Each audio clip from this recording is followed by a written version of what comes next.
Hi, I'm Aldo Zilli and welcome to my kitchen. Well, now I'm going to show you how to cook some amazing chicken thighs from frozen, defrost obviously. Now, they've been defrosting in the fridge overnight, but you can defrost them in water, in a bowl of water, or you can defrost them in the microwave to be very, very quick. I love using chicken thighs because it's very good value for money and good flavor, especially for this wonderful stir fry that I'm about to do. Okay, so all you do is you take them off the bone. I'm going to do two. Okay, very simple. Just run the knife against the bone first like that with a very sharp knife. Remember in the kitchen, sharp knives are safer than blunt knives. That's basically it. Okay, just then take the skin off just like that with your hands.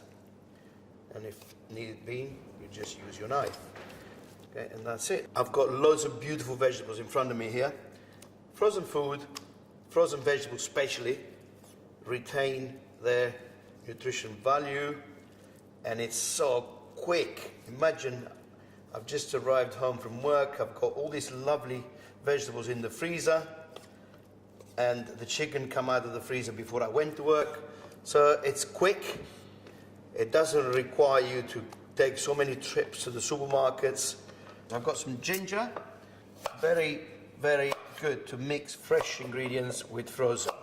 Okay, this is fresh ginger. It's going to give me a nice kick that I need for this wonderful dish. And I've got all my frozen vegetables there ready to go in. So, okay, so we've got some oil in this wok.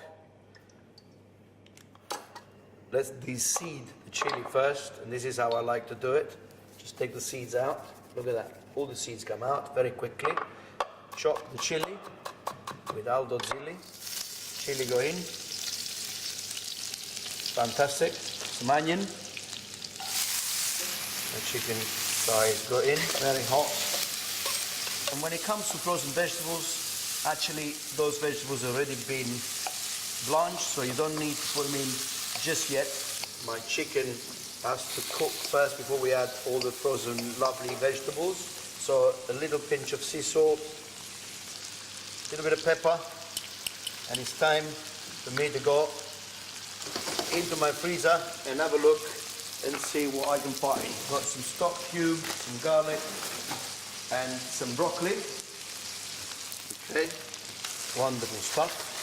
Okay, now the garlic, actually I didn't know that you could get frozen garlic, and the quality of it smells really powerful. That is the same color of when you chop fresh garlic. So for me, that's a wonderful way of preserving vegetables and herbs, in fact.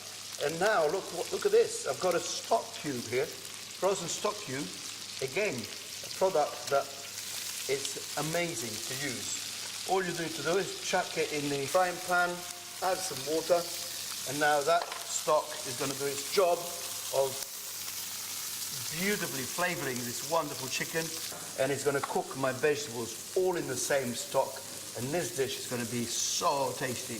I can't even believe it, it's all frozen. This gets frozen within 4 hours of being picked. Really, really good.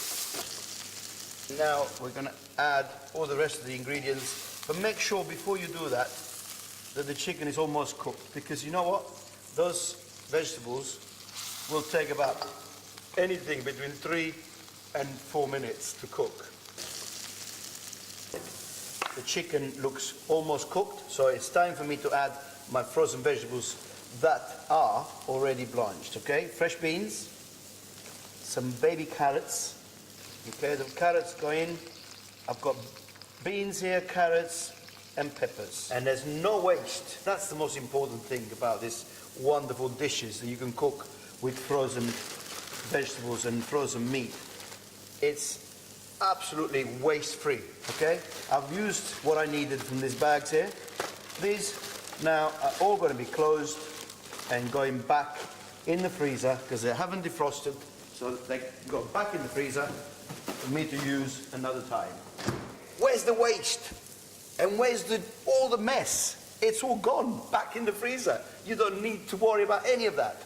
No way you're going to have any waste with this. This is unbelievable. Fantastic. it's time for me to flavor this dish properly. Some sesame oil, not too much, very strong stuff this. Some oyster sauce. And finally, a little touch of this soy sauce. And this now needs to cook for the next couple of minutes, and then you will have the best, the freshest, after frozen stir fry you've ever had.